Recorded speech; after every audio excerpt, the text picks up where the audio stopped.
الحمد لله الذي وكفى وسلام على من لا نبي بعده أما بعد. قیامت کے دن شفاعت کرنے کے لیے اور شفاعت پانے کے لیے اللہ تبارک و تعالیٰ کی رضامندی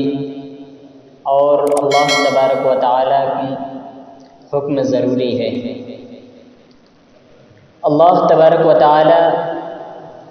جسے شفاعت کرنے کا حکم دے گا وہی شفاعت کرے گا، اور اسی طریقے سے جس کے حق میں شفاعت کرنے کو کہا جائے گا اسی کے حق میں شفاعت کیا جائے گا، اور وہی شخص شفاعت کے مستحق ہو سکتا ہے جس کو اللہ تبارک و تعالیٰ نے اس کا مستحق بنایا. اس کے علاوہ کسی بھی ایسے شخص کے بارے میں اگر شفاعت کی جائے جس کے بارے میں اللہ تبارک و تعالیٰ کا حکم نہ ہو تو اللہ تبارک و تعالیٰ کے یہاں اس کے شفاعت قبول نہیں کی جائے گی. یا پھر ایسا شخص جس کو اللہ تبارک و تعالیٰ شفاعت کرنے کا حق نہ دے، حکم نہ دے، تو ایسے شخص کی بھی اللہ تبارک و تعالیٰ شفاعت قبول نہیں کرے گا. تو سب سے پہلے قیامت کے دن کون شفاعت کرے گا، کس کو اللہ تبارک و تعالیٰ حکم دے گا؟ صحیح بخاری کے ایک لمبی روایت ہے، راوی حدیث ابو ہریرہ رضی اللہ عنہ ہیں کہ میدان محشر میں قیامت کے دن سارے لوگ جب پریشان ہوں گے اور مصیبت اور تکلیف میں ہوں گے تو اس وقت لوگوں کی ایک بڑی جماعت حضرت آدم علیہ السلام کے پاس آئے گی اور ان سے کہے گی، وہ لوگ کہیں گے کہ آپ جانتے ہیں کہ ہم لوگ کتنی مصیبت میں ہیں، ہم لوگ کتنی پریشانی میں ہیں، اور آپ تمام انسانوں کے باپ ہیں. اللہ تبارک و تعالیٰ نے اپنے ہاتھوں سے آپ کو پیدا کیا، اپنے ہاتھوں سے بنایا، اس کے بعد آپ میں روح ہوگی، لہذا آپ تمام انسانوں کے باپ ہیں، آپ تمام لوگوں کے باپ ہیں، آپ اللہ تبارک و تعالیٰ سے ہمارے لیے شفاعت کیجئے، ہم لوگ بہت ہی پریشانی کے عالم میں ہیں، لہذا ہمارے لیے آپ شفاعت کیجئے.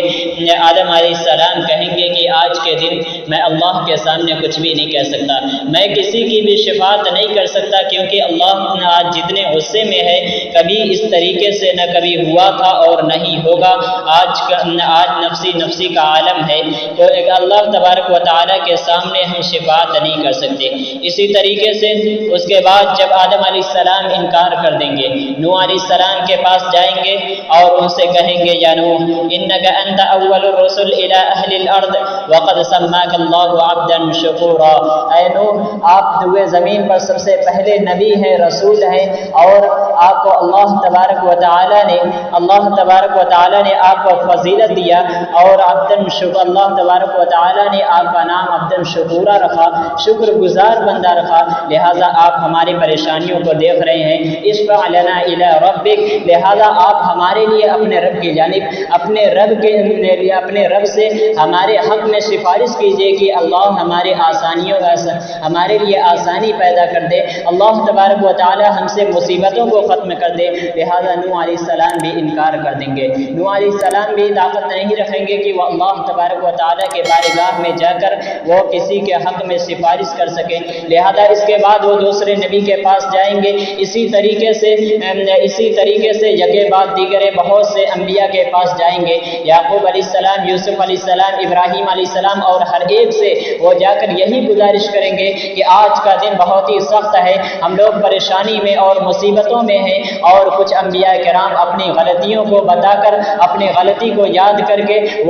وہ بھی اس عاجزی ظاہر کریں گے کہ ہم نے خود دنیا میں غلطی کی تھی، ہم نے خود دنیا میں گناہ کیا تھا، لہذا ہم اللہ تعالیٰ سے ڈرتے ہیں اور ہم کسی کے بھی شفاعت نہیں کر سکتے. آخر میں عیسیٰ علیہ السلام کے پاس جائیں گے اور عیسیٰ علیہ السلام سے کہیں گے، آپ ہمارے لیے اللہ تبارک و تعالیٰ سے شفاعت کیجئے کہ آج کا دن بہت ہی سخت ہے اور ہم لوگ بہت ہی مصیبت میں ہیں. لہذا عیسیٰ علیہ السلام بھی کہیں گے کہ ہم شفاعت نہیں کر سکتے، لہذا آپ سب محمد صلی اللہ علیہ وسلم کے پاس جائیں. اس کے بعد وہ لوگ نبی کریم صلی اللہ علیہ وسلم کے پاس آئیں گے اور اپنی عاجزی ظاہر کریں گے اور کہیں گے کہ آپ دیکھ رہے ہیں کہ ہم لوگ کتنے آفت و مصیبت میں ہیں، ہم لوگ پریشانی میں ہیں، لہٰذا آپ خاتم النبیین ہیں، آپ تمام نبیوں کے سردار ہیں اور آپ کو سب سے افضل و اعلیٰ بنایا گیا ہے، لہٰذا آپ ہمارے لیے اللہ تبارک و تعالی سے جا کر ہمارے حق میں سفارش کیجیے۔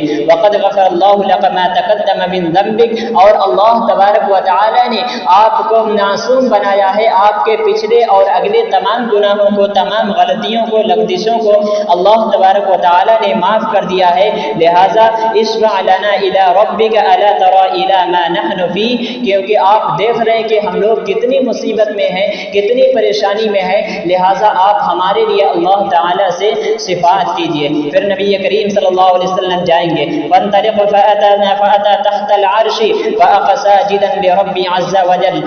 پھر نبی کریم صلی اللہ علیہ وسلم عرش کے نیچے جائیں گے اور سجدے میں گر جائیں گے، اور پھر کہتے ہیں نبی کریم صلی اللہ علیہ وسلم کہتے ہیں کہ مجھے حمد کے، اللہ کی تعریفات کے ایسے کلمے عطا کیے جائیں گے جو اس سے پہلے نہ تو کسی کو سکھایا گیا تھا، نہ تو مجھے عطا کیا گیا تھا، اور نہ ہی کسی نے سنا تھا۔ میں ایسے الفاظ میں اللہ کی حمد اور اس کی کبریائی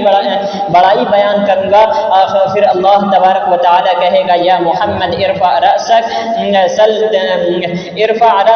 تطع، اے نبی اپنے سر کو اٹھائیے اور مجھ سے سوال کیجئے، میں آپ کو عطا کروں گا، واشفع تشفع، آپ شفاعت کیجئے، اس کے میں آپ کی شفاعت قبول کروں گا۔ تو جب اللہ تبارک و تعالی نبی کریم صلی اللہ علیہ وسلم کو حکم دے گا، نبی کریم صلی اللہ علیہ وسلم کو اجازت دے گا، اس کے بعد نبی کریم صلی اللہ علیہ وسلم اپنے امتی کی شفاعت کریں گے۔ اس کے علاوہ کوئی بھی سب سے پہلے قیامت کے دن نبی کریم صلی اللہ علیہ وسلم اپنے امتی کے لیے شفاعت کریں گے، اور اس کے علاوہ کوئی بھی انبیاء اولیاء اس بات کی استطاعت نہیں رکھیں گے کہ وہ اللہ تبارک و تعالیٰ کی بارگاہ میں جا کر شفاعت کریں، لہٰذا اس کے بعد نبی کریم صلی اللہ علیہ وسلم کے شفاعت کرنے کے بعد اللہ تبارک و تعالیٰ پھر دوسروں کی اجازت دے گا، اور ہر ایک نبی اپنے امتی کی سفارش کریں گے۔ تو اس حدیث میں نبی کریم صلی اللہ علیہ وسلم نے جو بتایا وہ یہ ہے کہ نبی کریم صلی اللہ علیہ وسلم بھی اللہ کی اجازت کے بغیر سفارش نہیں کریں گے، اور قیامت کے دن سب سے پہلے نبی کریم صلی اللہ علیہ وسلم اپنے امتی کی سفارش کریں گے اور ان کی شفاعت کریں گے، اور اسی طریقے سے نبی کریم صلی اللہ علیہ وسلم کی شفاعت پانے کے لیے، اپنے آپ کو شفاعت کا مستحق بنانے کے لیے، اور نبی کریم صلی اللہ علیہ وسلم کی شفاعت کا مستحق ہونے کے لیے نبی کریم صلی اللہ علیہ وسلم نے چند اعمال بتائے ہیں کہ جو شخص ان اعمال کو کرے گا اللہ تبارک و تعالیٰ ان کے حق میں شفاعت کو جلد قبول کرے گا۔ ویسے ہی نبی کریم صلی اللہ علیہ وسلم اپنے امتی کے ہر ایک کے حق میں شفاعت کریں گے، اور جو سب سے زیادہ نیکی کرنے والا ہوگا، عمل کے اعتبار سے بہتر ہوگا، اس کے حق میں نبی کریم صلی اللہ علیہ وسلم کی شفاعت جلد قبول کی جائے گی۔ تو اس حدیث سے معلوم ہوتا ہے کہ نبی کریم صلی اللہ علیہ وسلم بھی اپنے امتی کی شفاعت اسی وقت کریں گے جب اللہ تبارک و تعالی اجازت دے گا، اور اسی طریقے سے سب سے پہلے قیامت کے دن جو نبی کریم صلی اللہ علیہ وسلم اپنی امتی کے لیے شفاعت کریں گے، جب تمام انبیاء انکار کر دیں گے شفاعت کرنے سے، اس وقت نبی کریم صلی اللہ علیہ وسلم اپنی امتی کے لیے شفاعت کریں گے۔ الہ العالمین سے دعا ہے کہ رب العالمین ہم تمام مسلمانوں کو میدان محشر میں ہمیں نبی کریم صلی اللہ علیہ وسلم کے شفاعت پانے والوں میں سے بنائے، ہم تمام مسلمانوں کو نیک عمل کرنے کی توفیق عطا فرما، آمین۔ وما علینا الا البلاغ۔